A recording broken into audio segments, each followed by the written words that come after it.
Hey, this is Nathan here, guitarist from Crypt. Yeah, old school Brisbane death metal band, and we're pumped to play potentially. Well, it's looking like our last ever show at Necrosonic Fest in a couple of weeks, and a few serendipitous moments. It's the 30th anniversary of our demo that came out in '94, and it's actually the same month and the same venue as Alan, our drummer's first ever gig with the band.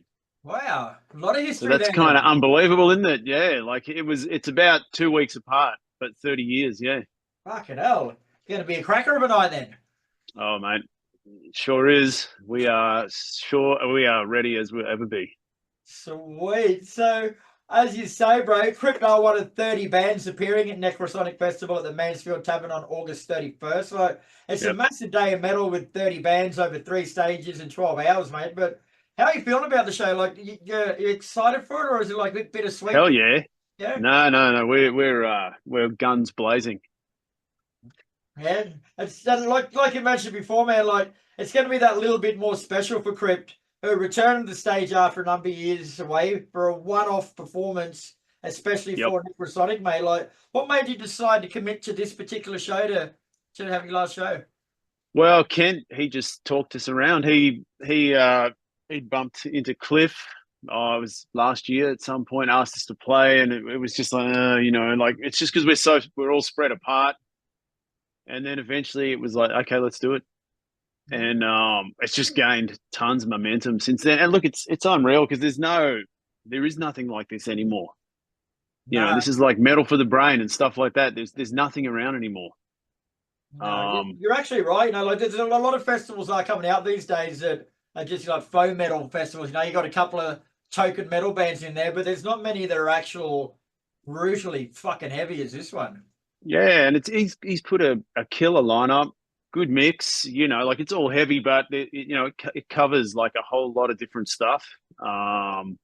Newer bands, older. Obviously, he's managed to get some of us old bastards out to, you know what I mean. But it's great. I mean, it's fucking awesome. Yeah. And then out of all the bands playing, bro, are there any survivors from your era when you guys were at your peak in the 90s? I know there's Misery. Is there any more? Yeah, well, I'm trying to think. Oh, PLD, post life disorder. They're playing. They're probably a little bit later, but still, that's back around. We used to gig together with them back in the day. Yeah, I mean, look, there's members as well that were in. There's bands that are playing who've got guys that were around back then. Mm. Yeah. And I mean, Psychroptic were not that long after those days either.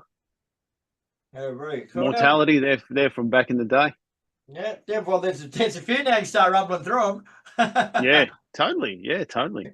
Now, a bit of a history lesson here, bro. Like, Crypt formed in Brisbane at the start of the 1990s, mate. So, what was the musical climate like back then that gave birth to you guys, and where did you fit in initially? Look, Brisbane was a good scene. It's always been pretty good for bands back then, and the great thing I think back then was you could go to gigs and see metal with kind of alternative because that was like the alternative era, I guess.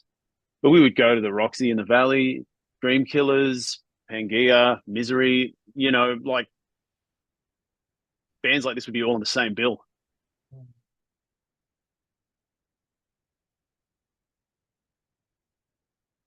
Bands. So there was always stuff to go to. Yeah. Yeah, I mean, even there was like kind of you wouldn't call it regional, but like suburban metal gigs as well. And you think about it now, where everyone's got smartphones and internet. You wonder how you even heard about these gigs, but everyone was there. Yeah, the old school, like Couple of people used to go up and plaster posters up everywhere. yeah, That was the Kent way you did it. Records and Skinnies and stuff. You would see a flyer there for something. Everyone was there. And it was great. You could get into these gigs underage back in the day as well. We were like 14 or 15 going to see Abhorrent and Armoured Angel and stuff. That was one of my first gigs, Armoured Angel, with I think it was Iron Lightning and Abhorrent, Blitzkrieg or something like that. That blew my fucking mind. Yeah, you mentioned a few bands here I've got written down too, bro. Like the 90s was a great period for not just Brisbane metal, but Australian metal in general. Like you had Dreamkillers, there's Blood Dusters, Damaged, Yep. Armored Angel, just to name a few, man. But why do you think Aussie bands really excelled in that decade? don't know. I guess there was no distractions. I know for us back then, all we did was rehearse. We used to just hang out and rehearse like 3, 4 nights a week. That was like what we did. We'd just meet there on the weekends and just rehearse all night. Um, it's just what everyone did, I think. There was outlets for it because you could just play gigs all the time. It was a real social kind of vibe as well, I think, because there wasn't probably not a lot else to do in Brisbane back then. True, true. I mean, my memories of those days too, bro. Like it was a lot more of a mateship vibe. Like there was these Yeah. days bands seem to be competing against each other for that little slice of the pie. But back then, no one gave a fuck. Like if you were playing, then come out and support you, and there was Oh, that's it. there was no competition. Yeah, it was just like I say, it was like a social scene as much as a music scene. It was just like that's what everyone did. You just hung out on the weekend and you'd see all the same people there all the time. Hmm. Sure, right. Now you mentioned this before, but you're also celebrating the 30th anniversary of your demo cassette, "Excruciating Agony," mate. So does that mean you're going to be playing that in full? On that? Absolutely. Yeah. Yeah, yeah. We're playing it like as the demo as well. Because as the years went by, it got sped up and we've slowed it down, we've tuned down. And it sounds unbelievable. Yeah. Yeah, Sure. unbelievable. And we've got big banners for the stage with the demo artwork and stuff. Like that's going to be part of the vibe. That's awesome. So anyone into that will be having a good time. So you're probably in a good position to tell this now because you would have been playing those songs a lot rehearsing. So in reflection, of the songs on that demo stood the test of time pretty well. Yeah, hell yeah. Yeah, they sound amazing. And that's, it's also a chance, I guess, when you step away from the band for a number of years and you come back, you as you've changed as a person, you hear the music differently and the songs. I think that's the thing we've kind of realized is while we're probably towards the end of the original era at the start of the 2000s, everything was just getting faster and faster. But now we kind of finesse the tempos of the song and just the feel, and it just makes the songs actually stand out.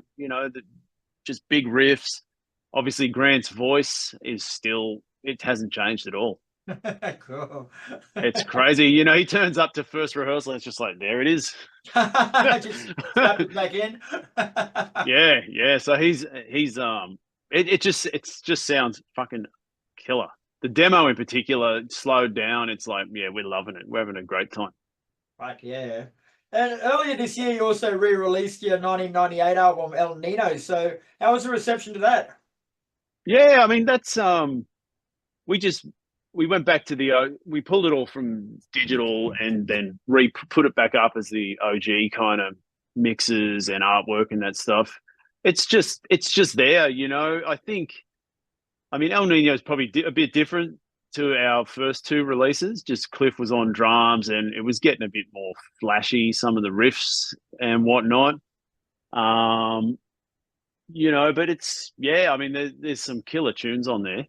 And it probably hints at where we would have gone had we kept going, but we didn't. Well, we did eventually. We put the 7-inch out, 7 years ago? A Yeah. couple of new tunes. And we're actually recording a new song this weekend. Oh yeah. Tell us more about that. It's called Chilling Madness. And it's just like another Crypt song. Yeah, so it's what fans would expect from nowadays.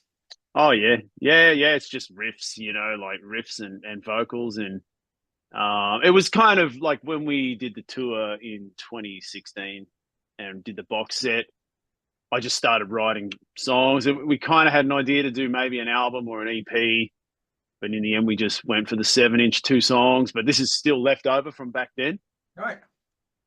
So, yeah, we're tracking it this weekend. It'll be out the day before the gig. Fuck, that's awesome, bro. That's awesome. And we got Brenton Wright, who did the demo artwork. He's done the artwork for this new song. Fuck, bit of nostalgia. That's awesome.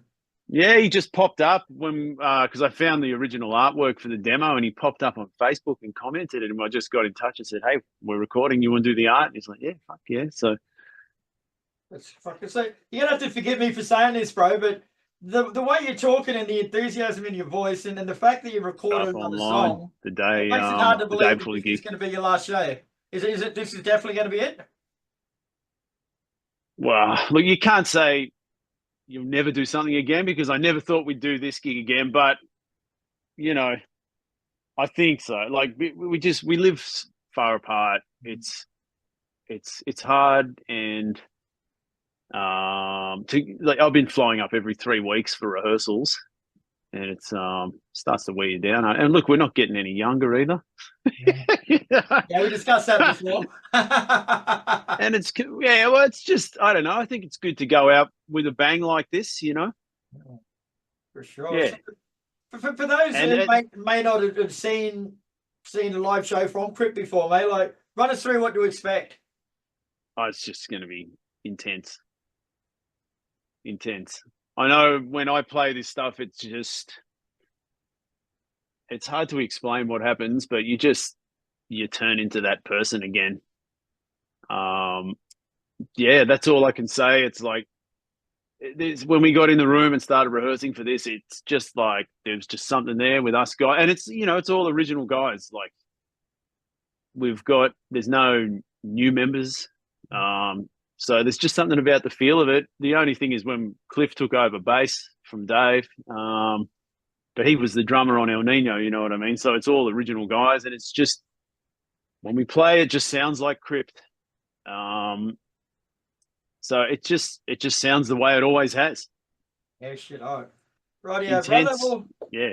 Thanks for your time, Nathan. It's been a pleasure speaking with you, mate. You've got me excited for the show. You'll be at Necrosonic on August the 31st at the Mansfield Tavern, so we'll catch you there for a beer. Can't wait, buddy. Thanks a lot for the chat. Appreciate it.